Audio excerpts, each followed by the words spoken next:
Hi friends, ഇന്ന് നമ്മൾ ദുബായിൽ എല്ലാവരും ഒരേപോലെ വൺ ഡേ ഔട്ടിങ്ങിനായിട്ട് സെലക്ട് ചെയ്യുന്ന അറ്റ്ലാന്റിസിലേക്കാണ് നമ്മുടെ ഇന്നത്തെ യാത്ര. ഇതിനായിട്ട് നമ്മൾ ദുബായ് മെട്രോ, ട്രാം, അതുപോലെ മോണോറെയിലും കൂടി കണക്ട് ചെയ്ത് പാം ജിമേർ വഴിയാണ് നമ്മൾ അറ്റ്ലാന്റിസിലേക്ക് പോകുന്നത്. നിങ്ങൾ ഏത് മെട്രോ സ്റ്റേഷനിൽ കയറിയാലും ട്രാം പിടിക്കാനായിട്ട് രണ്ട് മെട്രോ സ്റ്റേഷനാണ് ഇറങ്ങാനായിട്ട്. ഒന്നില്ലെങ്കിൽ ശോഭ റിയൽറ്റി അല്ലെങ്കിൽ DMCC. അതിൽ കുറച്ചും കൂടി എളുപ്പമായിട്ടുള്ളത് ശോഭ റിയൽറ്റി തന്നെയാണ്. പിന്നെ ഞങ്ങൾ മെട്രോ ഇറങ്ങിയത് ശോഭ റിയൽറ്റി തന്നെയാണ്. അവിടുന്ന് അൽസുഫ് ഭാഗത്തേക്കുള്ള ട്രാം പിടിച്ച് നമ്മൾ പാം ജുമേർ വേണം ഇറങ്ങാനായിട്ട്. ഈ ശോഭ റിയൽറ്റി മുതൽ പാം ജുമേർ വരെ ഏകദേശം ട്രാമിന് 3 ദിർഹാണ് ചാർജ് ചെയ്യുന്നത്. മെട്രോയിൽ വന്നിറങ്ങിയ ശേഷം ട്രാം പിടിക്കുന്ന സമയത്ത് ഈ ചാർജ് അവർ എടുക്കാറില്ല. പക്ഷേ മെട്രോയിൽ വന്നിറങ്ങിയ ശേഷം ട്രാം പിടിക്കാനായിട്ട് ഒരുപാട് ടൈം ഗ്യാപ്പ് വരാണെങ്കിൽ ഈ ചാർജ് അവർ ഈടാക്കുന്നതാണ്. പിന്നെ എല്ലാവരും നിർബന്ധമായിട്ടും ട്രാമിൽ കയറുന്നതിന് മുമ്പായിട്ട് തന്നെ നോൾ കാർഡ് ടാപ്പ് ചെയ്യാൻ നോക്കാം. ടാപ്പ് ചെയ്യാതെ പോവുകയാണെങ്കിൽ ചെക്കിങ്ങിൽ പിടിക്കണമെങ്കിൽ 200 ദിർഹം വരെ അവർ ഫൈൻ ഈടാക്കുന്നുണ്ട്. അപ്പോൾ എല്ലാവരും മറക്കാതെ തന്നെ നോൾ കാർഡ് ടാപ്പ് ചെയ്യാൻ നോക്കാം. ഈ ട്രാമിനായിട്ട് വെയിറ്റ് ചെയ്യുന്ന ലോഞ്ചിൽ തന്നെ അവർ അറ്റ്ലാന്റിസിലേക്കുള്ള ആ ഒരു റൂട്ട് മാപ്പൊക്കെ സെറ്റാക്കി വെച്ചിട്ടുണ്ട്. അപ്പോൾ ഈ മാപ്പിൽ കോഡൊക്കെ നിങ്ങൾക്ക് കണ്ണോടിച്ച് കഴിഞ്ഞാൽ നിങ്ങൾക്ക് ഇതിനെപ്പറ്റിയുള്ള ഒരു ക്ലിയർ പിക്ചർ തന്നെ കിട്ടും. അപ്പോൾ നമുക്ക് പോകാനുള്ള ട്രാം ഇവിടെ വന്നു കഴിഞ്ഞു. നമുക്ക് ഞാൻ അതിൻ്റെ ഉള്ളിലേക്ക് തന്നെ കയറാം. ഈ ട്രാമിൻ്റെ ഉൾഭാഗവും മെട്രോ പോലെ തന്നെ നല്ല നീറ്റ് ആൻഡ് ക്ലീൻ ആണ്. ഈ മെട്രോ എന്നുള്ള വ്യൂവും അതുപോലെ ട്രാം എന്നുള്ള വ്യൂവും രണ്ടാണ്. കാരണം മെട്രോ എന്ന് പറയുന്നത് കുറച്ച് ഹൈറ്റിൽ പോകണുണ്ടല്ലോ, ഇത് അത്ര ഹൈറ്റിലല്ല. അതുകൊണ്ട് തന്നെ ആ വ്യൂവും കാര്യങ്ങളൊക്കെ കുറച്ച് വ്യത്യാസമുണ്ട്. സിഗ്നലിൽ എല്ലാ വണ്ടികളെയും ബ്ലോക്ക് ചെയ്തുകൊണ്ടുള്ള ട്രാമിൻ്റെ യാത്ര നല്ല രസകരമായ ഒരു അനുഭവം തന്നെയാണ്.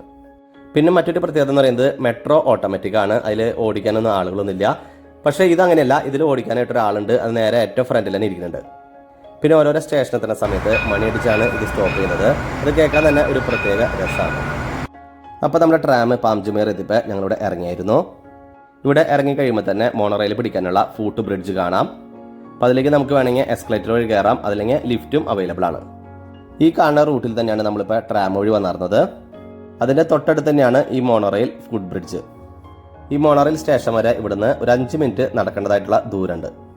ഈ ബ്രിഡ്ജ് കൂടെ പോകുന്ന സമയത്ത് തന്നെ ട്രാം വരുമ്പോൾ നിങ്ങൾക്ക് കാണാം, നല്ല ഭംഗിയാണ് അത് കാണാനായിട്ട് തന്നെ. ഇവിടുന്ന് മോണോറെയിൽ പിടിക്കാൻ തന്നെ നടക്കുന്ന സമയത്ത് നിങ്ങൾക്ക് ഒരുപാട് സൈൻ ബോർഡൊക്കെ കാണാം. അതുകൊണ്ട് തന്നെ ആരോടും നിങ്ങൾക്ക് ചോദിക്കേണ്ട കാര്യമില്ല. അറ്റ്ലാന്റിസ് വരെയുള്ള റൗണ്ട് ട്രിപ്പിന് 30 ദിർഹാണ് അവർ ചാർജ് ചെയ്യുന്നത്. അതുകൂടാതെ ഡേ പാസും അവൈലബിൾ ആണ്. അതിന് 35 ദിർഹാണ്. അതാകുമ്പോൾ നമുക്ക് എത്ര പ്രാവശ്യം വേണമെങ്കിലും ഒരു ദിവസം അങ്ങോട്ടും ഇങ്ങോട്ടും പോവാം. ഞങ്ങൾ പോയ സമയത്ത് 30-ൻ്റെയാണ് എടുത്തത്. പക്ഷേ എന്തോ ഭാഗ്യം കൊണ്ട് ADCBയുടെ കാർഡ് ഉപയോഗിച്ചുകൊണ്ട് ഒരു 6 ദിർഹംസ് നമുക്ക് അതിൽ ഡിസ്കൗണ്ട് കിട്ടിയിരുന്നു. അപ്പോൾ നിങ്ങളുടെ കയ്യിൽ ADCBയുടെ കാർഡ് ഉണ്ടെങ്കിൽ അത് യൂസ് ചെയ്യുക. വെറുതെ കിട്ടുന്ന 6 ദിർഹം അല്ലേ, അത് വെറുതെ കളയണ്ട. അപ്പോൾ നമ്മുടെ അല്പം നേരത്തെ കാത്തിരിപ്പിന് ശേഷം നമ്മുടെ മോണോറെയിൽ വണ്ടി ഇവിടെ എത്തിക്കഴിഞ്ഞു. പിന്നെ നമ്മൾ ഈ മോണോറെയിൽ പോകുന്ന സമയത്ത് ഫ്രണ്ട് സീറ്റിലാണെങ്കിൽ അതിൻ്റെ വ്യൂ എന്ന് പറയുന്നത് ഒരു പ്രത്യേക രസം തന്നെയാണ്. അതുകൊണ്ട് തന്നെ മാക്സിമം ഫ്രണ്ട് ഏരിയയിൽ തന്നെ നിങ്ങൾ കയറാനായിട്ട് നോക്കാം. പിന്നെ എല്ലാവരും ഫ്രണ്ട് ഏരിയയിൽ ഇരിക്കാനായിട്ട് ശ്രമിക്കുന്നതുകൊണ്ട് തന്നെ അല്പം ഗുസ്തി നമ്മൾ ഇവിടെ എടുക്കേണ്ടി വരും. അങ്ങനെ ഞങ്ങൾ കുറച്ച് കഷ്ടപ്പെട്ടാണെങ്കിൽ ഫ്രണ്ട് സീറ്റ് തന്നെ നമുക്ക് കിട്ടി. ഇതിൻ്റെ ഫ്രണ്ടിൽ നിന്നുള്ള വ്യൂ ആണ് നിങ്ങൾ ഈ കണ്ടുകൊണ്ടിരിക്കുന്നത്. ഈ മോണോറെയിൽ ട്രാം പോലെ തന്നെ മെട്രോനേക്കാളും വളരെ സ്പീഡ് കുറവ് തന്നെയാണ്. പിന്നെ ഈ മോണോറെയിൽ നമ്മളിങ്ങനെ പോണ വ്യൂവും അതുപോലെ ആ ഒരു എക്സ്പീരിയൻസ് എന്ന് പറയുന്നത് മെട്രോനെയും ട്രാമിനെയൊക്കെ അപേക്ഷിച്ച് നോക്കുമ്പോൾ എൻറ്റയർലി ഡിഫറെൻ്റ് തന്നെയാണ്. ഈ മോണോറെയിൽ പോയിക്കൊണ്ടിരിക്കുന്ന ചില ഏരിയകളിലൊക്കെ എത്തുമ്പോൾ നമുക്ക് ഈ അമ്യൂസ്മെൻറ്റ് പാർക്കിലൊക്കെ റെയിലിൽ പോണ അതേ ഒരു ട്രിപ്പ് തന്നെയാണ് ചില സമയത്തൊക്കെ നമുക്ക് ഫീൽ ചെയ്യുന്നത്. അങ്ങനെ നമ്മൾ ആകാംക്ഷയോടെ കാത്തിരുന്ന അറ്റ്ലാന്റിസിൻ്റെ ആ ഒരു ലോങ് എന്നുള്ള വ്യൂ ആണ് നിങ്ങൾ ഈ കാണുന്നത്. അപ്പോൾ നമ്മൾ ഈ സെൻറ്ററിൽ കൂടെ പോകുന്ന സമയത്ത് പാമ്പിൻ്റെ 2 വിങ്ങളും 2 വശങ്ങളായിട്ട് നമുക്ക് കാണാം. അതുപോലെ 2 സൈഡിലുള്ള വില്ലകളൊക്കെ കാണാൻ തന്നെ ഒരു പ്രത്യേക രസം തന്നെയാണ്. ഈ കാണുന്ന വില്ലകളിൽ ഒരുപാട് വില്ലകൾ നമ്മുടെ സിനിമാ നടന്മാരും അതുപോലെ വലിയ ബിസിനസ് മാഗ്നറ്റുകളൊക്കെ വാങ്ങിയിട്ടുള്ളതാണ്. അപ്പോൾ നമ്മുടെ മോണോറെയിൽ ഏകദേശം അറ്റ്ലാന്റിസ് എത്താറായി കഴിഞ്ഞു. ഇപ്പോൾ നല്ല ക്ലിയർ ആയിട്ട് നല്ല വ്യൂ തന്നെ കാണാം. ഇത് കാണാൻ തന്നെ നല്ലൊരു അടിപൊളി ഭംഗി തന്നെയാണ്. അപ്പോൾ നമ്മുടെ മോണോറെയിലിൻ്റെ അവസാന സ്റ്റോപ്പായ അറ്റ്ലാന്റിസ് എത്തിക്കഴിഞ്ഞു. ഇതിൻ്റെ റൈറ്റ് സൈഡിലായിട്ടാണ് ഏറ്റവും വലിയ അമ്യൂസ്മെൻറ്റ് പാർക്ക് ഉള്ളത്. ഫാമിലിക്കൊക്കെ എൻജോയ് ചെയ്യാൻ പറ്റിയ ഒരുപാട് റൈഡുകളും ഇവിടെ അവൈലബിൾ ആണ്. അതുപോലെ ഇൻ്റർനാഷണൽ സ്റ്റാൻഡേർഡ് കീപ്പ് ചെയ്ത ഒരുപാട് പൂളുകളും നമുക്കിവിടെ കാണാം. ഈ മോണോറെയിൽ ഇറങ്ങിയതിന് ശേഷം നമുക്ക് ഇതിൻ്റെ ഉള്ളിലേക്ക് പോകാൻ പറ്റില്ല. ഇതിനുള്ളിലേക്ക് പോകണമെന്നുണ്ടെങ്കിൽ സെപ്പറേറ്റ് നമ്മൾ ടിക്കറ്റ് എടുക്കണം. പക്ഷേ ഇവർ എല്ലാവർക്കായിട്ട് ഒരു ഓഫർ കൊടുക്കുന്നുണ്ട്. നിങ്ങളുടെ ബർത്ത്ഡേ ആണെങ്കിൽ അന്ന് നിങ്ങൾക്ക് ഫ്രീ ആയിട്ട് ഇവിടെ എൻ്റർ ചെയ്യാം. അതുപോലെ ബർത്ത്ഡേ ഉള്ള ആളുടെ കൂടെ വരുന്ന ആളുകൾക്കും ഡിസ്കൗണ്ട് കിട്ടുന്നുണ്ട്. ഇപ്പോൾ ഈ മോണോറെയിൽ സ്റ്റേഷൻ്റെ അവിടെ നിന്നുള്ള വ്യൂ എന്ന് പറയുന്നത് ഇതാണ്. ഇനി നമുക്ക് താഴത്തേക്ക് ഇറങ്ങിയിട്ട് മാളിലേക്ക് പോവാം. ഇങ്ങോട്ടേക്ക് വരാനായിട്ട് സിറ്റി ടൂർ ബസ്സുകളും അവൈലബിൾ ആണ്. നിങ്ങൾ ഈ കാണുന്നത് സിറ്റി ടൂർ ബസ്സിൻ്റെ തന്നെ ഒരു മോഡലാണ്. അപ്പോൾ നമുക്ക് നേരെ കാണുന്ന ആ ഹാളിലേക്ക് ഒന്ന് പോയി നോക്കാം. പിന്നെ നിങ്ങൾ മോണോറെയിൽ വരുന്ന സമയത്ത് സീറ്റ് കിട്ടാതെ നിന്നാണ് വന്നിട്ടുണ്ടെങ്കിൽ നിങ്ങൾക്ക് ഇരിക്കാനും ഇവിടെ ഒരുപാട് സീറ്റുകളൊക്കെ അവൈലബിൾ ആണ്. അതേപോലെ ഇവിടെ അടുത്തായിട്ട് തന്നെ ബിഗ് ബസ്സിൻ്റെ ഒരു റൂട്ടും മാപ്പും കാര്യങ്ങളൊക്കെ വെച്ചിട്ടുണ്ട്. അപ്പോൾ നിങ്ങൾക്ക് ഇവിടുന്ന് ബസ് പിടിക്കണമെന്നുണ്ടെങ്കിൽ അതിൻ്റെ ഡീറ്റെയിൽസും കാര്യങ്ങളൊക്കെ ഇതിൽ നോക്കി കഴിഞ്ഞാൽ മനസ്സിലാവും. അപ്പോൾ ഇനി നമുക്ക് ഈ ഹാളിൻ്റെ ഉള്ളിലേക്ക് ഒന്ന് കയറാം. ഹാളിൻ്റെ ഉള്ളിലേക്ക് കയറുമ്പോൾ തന്നെ ഒരുപാട് പെയിൻറ്റിംഗ് ആയിട്ടുള്ള ഒരു ഏരിയയൊക്കെ കാണാം. കടലിലെ ഒട്ടുമിക്ക ജീവികളാണ് ഈ ഫോട്ടോ ആയിട്ട് ഒരു മെൻഷൻ ചെയ്തിട്ടുള്ളത്. പിന്നെ ഇവിടെ നടക്കുന്ന സമയത്ത് പഴയ കാലത്ത് ആ ഒരു പന്തം വിളക്ക് പോലുള്ള ആ ഒരു വിളക്കുകളൊക്കെ ഇവിടെ വെച്ചിട്ടുണ്ട്. സാധാരണ മാളുകളെ അപേക്ഷിച്ച് കുറച്ച് വെറൈറ്റി ആയിട്ട് തന്നെ അതിൻ്റെ റൂഫും കാര്യങ്ങളൊക്കെ അവർ സെറ്റ് ചെയ്ത് വെച്ചിട്ടുണ്ട്. ഞങ്ങൾ ഫോട്ടോ എടുക്കാനായിട്ട് പോസ് ചെയ്യുന്ന ഒരു ഏരിയ എന്ന് പറയുന്നത് ഒരു ബാറിൻ്റെ ഫ്രണ്ട് ഏരിയ ആണ്.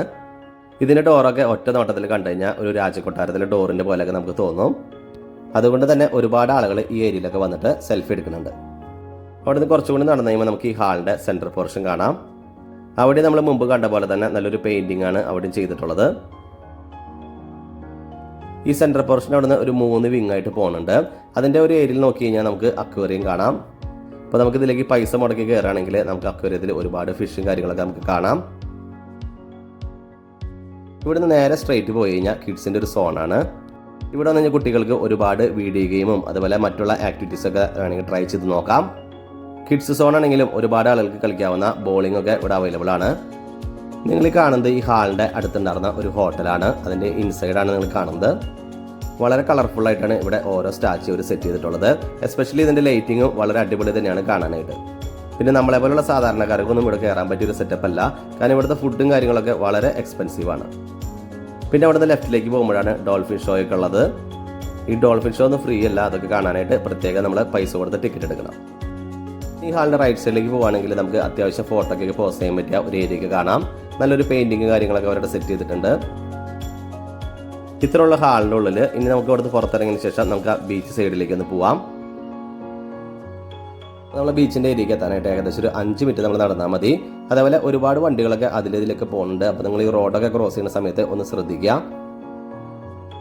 ഇതിൽ കൂടെ പോകുന്ന സമയത്ത് നിങ്ങൾ ശ്രദ്ധിച്ചോക്കുക, റോഡിൻ്റെ അരികിലായിട്ടൊന്നും യാതൊരുവിധ മാലിന്യങ്ങളൊന്നും കിടക്കണില്ല. വളരെ നീറ്റ് ആൻഡ് ക്ലീൻ ആയിട്ടാണ് ഇവിടെ കീപ്പ് ചെയ്തിട്ടുള്ളത്. ഇപ്പോൾ ഈ കാണുന്ന ഈ റോഡ് ക്രോസ് ചെയ്ത് കഴിഞ്ഞാൽ നമുക്ക് ആ ബീച്ചിൻ്റെ സൈഡിലേക്ക് വരാം. ഈ ബീച്ചിൻ്റെ സൈഡിലായിട്ടാണ് നല്ല വീതിയോട് കൂടിയ ഒരു റോഡ് അവർ സെറ്റ് ചെയ്തിട്ടുള്ളത്. ഇവിടെ വന്നു കഴിഞ്ഞാൽ സൺസെറ്റൊക്കെ കണ്ട് വാക്ക് ചെയ്യാനും റൺ ചെയ്യാനൊക്കെ നല്ല അടിപൊളി തന്നെയാണ്. അതേപോലെ ഇവിടുന്ന് കുറച്ചും കൂടി നേരെ പോയി കഴിഞ്ഞാൽ അറ്റ്ലാന്റിസിന് നേരെ ഫ്രണ്ട് വ്യൂ നമുക്ക് ഇവിടുന്ന് കിട്ടും. അപ്പോൾ നിങ്ങൾക്ക് ഇത് കണ്ടാൽ തന്നെ കാണാം ഒരുപാട് ആളുകൾ ഇവിടെ വന്ന് ടൈമൊക്കെ സ്പെൻഡ് ചെയ്യുന്നുണ്ട്. അപ്പോൾ നിങ്ങൾക്ക് ഫ്രണ്ട്സിനും ഫാമിലിക്കൊക്കെ ധൈര്യമായിട്ട് സജസ്റ്റ് ചെയ്യാം. എന്തായാലും ചെറിയൊരു ഔട്ടിങ്ങിന് പറ്റിയ അടിപൊളി ഒരു ഏരിയ തന്നെയാണിത്. ഇവിടെ നിന്ന് കഴിഞ്ഞാൽ അറ്റ്ലാന്റിസിൻ്റെ ഫ്രണ്ട് വ്യൂ നല്ല ക്ലിയർ ആയിട്ട് കാണാം. അപ്പോൾ ഇതോടുകൂടി നമ്മുടെ ഈ ചെറിയൊരു വ്ളോഗ് ഇവിടെ വൈൻഡപ്പ് ചെയ്യാണ്. അപ്പോൾ നിങ്ങൾ ദുബായിൽ ഒരു ഔട്ടിങ് പ്ലാൻ ചെയ്യുന്ന സമയത്ത് ഫ്രണ്ട്സായിട്ട് ഫാമിലിയുടെ കൂടി വന്ന് അല്പസമയം സ്പെൻഡ് ചെയ്യാൻ പറ്റിയ അടിപൊളി ഒരു ഏരിയയാണ് ഈ അറ്റ്ലാന്റിസ് എന്ന് പറയുന്നത്. ഇതിൻ്റെ നൈറ്റ് വ്യൂ എന്ന് പറയുന്നതും ഒരു രക്ഷയില്ല, കാണാൻ നല്ല ഭംഗി തന്നെയാണ്. അപ്പോൾ ഞങ്ങളുടെ ഈ ചെറിയൊരു വീഡിയോ എല്ലാവർക്കും ഇഷ്ടമായി കരുതുന്നു. നിങ്ങളുടെ അഭിപ്രായങ്ങളൊക്കെ രേഖപ്പെടുത്താം. അപ്പോൾ ഇനിയും നല്ലൊരു വീഡിയോ ആയിട്ട് കാണുന്നവരെ എല്ലാവർക്കും ബൈ.